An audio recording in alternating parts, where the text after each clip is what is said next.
Hey, it's Devin Burke, your coach and guide to a peaceful night's rest. And in this training, I'm going to share with you how to treat insomnia at home, my best tips. So here we go. Step one is master stress and develop a sleeper's mindset. Now, let me get a little bit more specific about what I mean master stress.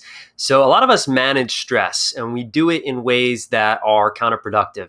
We lash out in anger and frustration. We zone out with TV, social media, work, or we numb out with food, alcohol, and drugs. These are all ways that we manage our stress. Now, to master stress, you have to really understand what's creating the stress in the first place. You have to create stress awareness, where you're storing that stress in your body, is in your physical, is in your neck, it is in your chest, is in your stomach, is in your lower back. And then you need to put in place practices to release that tension and stress in the body, as well as deal with the negative sleep thoughts, those thoughts and beliefs that create anxiety, that keep insomnia going, and really start to understand and shift those thoughts. And that's really what a sleeper's mindset is understanding what are the thoughts and beliefs that are creating the stress and anxiety, that's creating the physical tension in your body, that's leading to poor sleep. And how you do that is step one is you identify. Number one, identify the ways in which you choose not to feel stress, lash out in anger, numb out, lash out, zone out, or numb out. And then you bring stress awareness around better ways of dealing with stress, as well as start to deal with the negative sleep thoughts. Those thoughts like, what happens if I don't figure this out?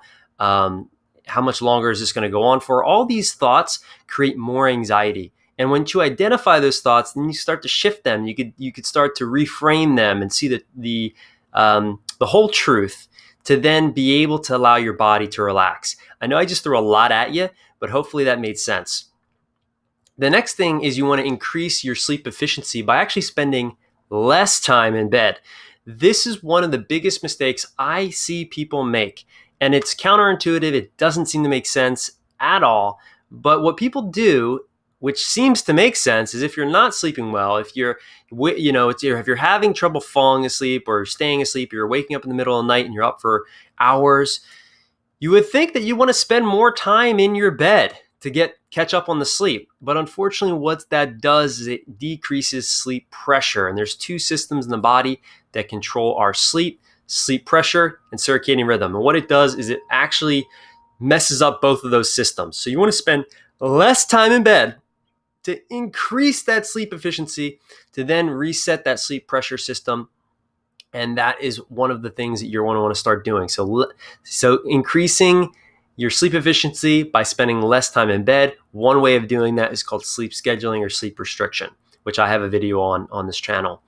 You want to create a sleep sanctuary. This is, your bed and bedroom is where you spend a third of your life. Make sure that it's a sanctuary. Make sure it's clean, it's dark, it's quiet. It's a safe space. Your environment, you want to feel safe in your environment. If you feel at threat, and if it's messy and chaotic and there's light coming in and it's loud and noisy, then it's going to be more challenging for you to relax and allow your body to do what it's designed to do, which is sleep.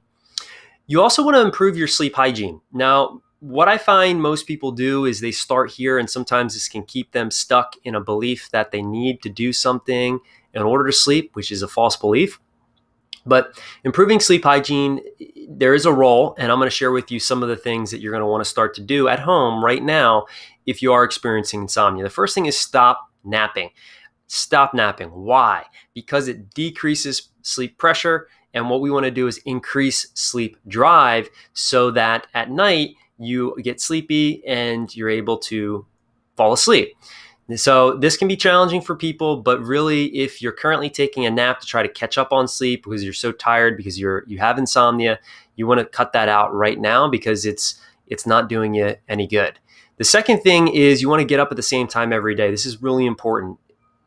Going to bed at the same time is good too, but especially getting up at the same time helps keep that circadian clock synced and healthy. That means even on the weekends. I know this is challenging, but trust me, remember what we talked about. Spending less time in bed increases sleep efficiency, which is really important for restoring natural sleep.